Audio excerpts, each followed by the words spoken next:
المواطن المغربي دروك باش يفاجئ على روحه ويضحك يروح يسمع الخطابات تاع تبون. المواطنين المغاربه دروك تجيب لهم زوج تاع ناس وتقول لهم اختاروا باش تضحكوا، كاين حسن الفد وكاين مهرج تبون، شتا تختاروا؟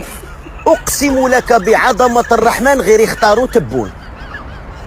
المغاربه دروك تبون يضحكهم اكثر من كادر سيكتر، اكثر من حسن الفد، اكثر من جمال دبوس، اكثر من قد المالح. تجيب اكبر فكاهي في العالم، بغا يكون امريكان ولا اكبر فكاهي، وتجيب معاه تبون ودير استفتاء مع المغاربه تقول لهم شكون اللي يضحككم اكثر، يقول لك والله غير تبون. وسيفري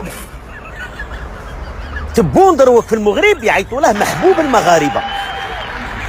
الجزائر تتكلم باسم ثلث البشريه في الجمعيه العامه تاع الامم المتحده، كلمتنا هي اللي تفوت، وبكلمتنا اللي دخلنا الصين في الامم المتحده، وبكلمتنا اللي طردنا الابارتايد، وبكلمتنا